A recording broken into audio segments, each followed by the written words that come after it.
सोलापूर शहरात अनेक प्राचीन आणि जागृत मारुती मंदिरांचा मोठा लौकिक आहे. विविध भागात पसरलेली ही मंदिरं भाविकांच्या श्रद्धेचा केंद्रबिंदू ठरली आहेत. मात्र सोलापूरमध्ये असा एक अनोखा योगायोग पाहायला मिळतो, जो शहराच्या धार्मिक वैशिष्ट्यांमध्ये विशेष मानला जातो. तो म्हणजे मंगळवार पेठ पोलीस चौकी परिसरातील चौक, जिथे उभारल्यानंतर चारही दिशांना मारुती मंदिरांचं दर्शन घडतं. या चौकात उभं राहिल्यानंतर समोरच्या दिशेला मधला मारुती मंदिर भाविकांच्या नजरेस पडतं. हे मंदिर शहराच्या मध्यवर्ती भागातील एक महत्त्वाचं श्रद्धास्थान मानलं जातं. डाव्या बाजूला भुसार गल्लीकडे नजर वळवली असता दक्षिणमुखी हनुमान मंदिर दिसतं, ज्याला स्थानिकांमध्ये विशेष धार्मिक महत्त्व आहे. याच चौकाच्या पाठीमागील दिशेला म्हणजे बलिदान चौक तुळजापूर वेस परिसरात आणखीन एक मारुती मंदिर आहे, जिथंही भाविकांची मोठी वर्दळ असते. तर उजव्या बाजूला मंगळवार पेठेतून पुढे बाळवेस भागाकडे पाहिल्यास उत्तरमुखी मारुती मंदिराचं दर्शन होतं. या प्रकारे एका ठिकाणी उभं राहून चारही दिशांना मारुती मंदिरांचं दर्शन होणं हा अत्यंत दुर्मिळ आणि विशेष योग मानला जातो. शहरातील इतर कोणत्याही भागात असा योग आढळत नाही. त्यामुळे हा चौक सोलापूरच्या धार्मिक नकाशावर वेगळी ओळख निर्माण करतो.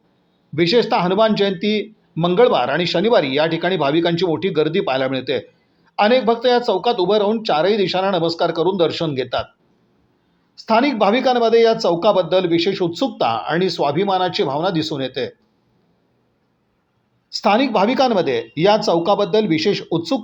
अभिमानाची भावना दिसून येते. एकाच ठिकाणी चारही मारुतींचं दर्शन मिळणं हे आमच्यासाठी भाग्याचं आहे, अशी भावना व्यक्त करण्यात आली. एकंदरीत सोलापूर शहरातील मारुती मंदिरांची परंपरा आणि श्रद्धा यामध्ये मंगळवार पेठ पोलीस चौकीचा हा चौक एक वेगळं आणि अनोखं स्थान निर्माण करत असून भविष्यातही या ठिकाणाचा उल्लेख शहराच्या धार्मिक ओळखीचा अविभाज्य भाग म्हणून होत राहणार आहे.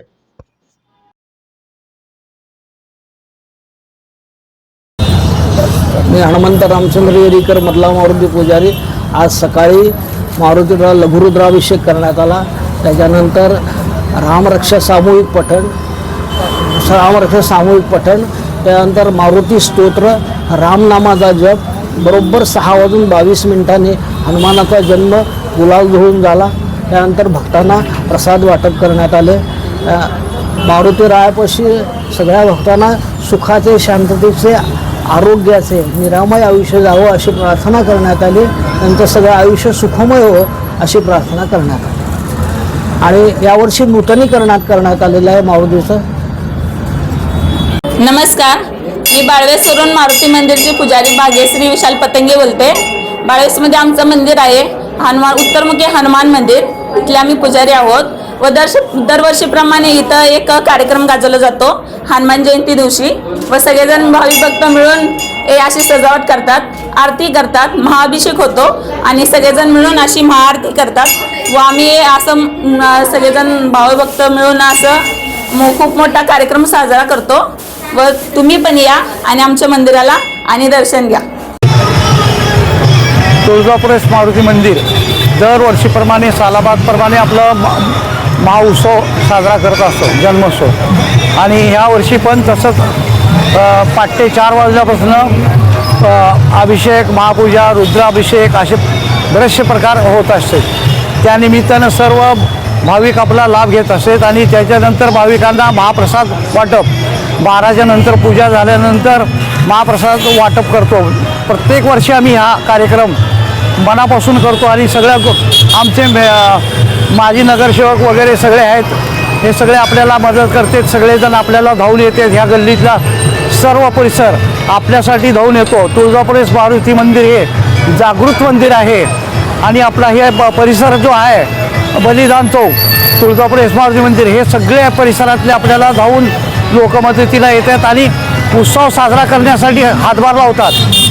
बरेचशे वर्षापासून आपल्याला सहकार्य करणारे भरपूर आपले नागरिक आहेत. त्याचा सर्वांनी लाभ घ्यावा, महाप्रसाद याचा लाभ घ्यावा. आणि हे जागृत मंदिर आहे, त्याप्रमाणे सालाबादप्रमाणे आपण हे कार्यक्रम करत असतो.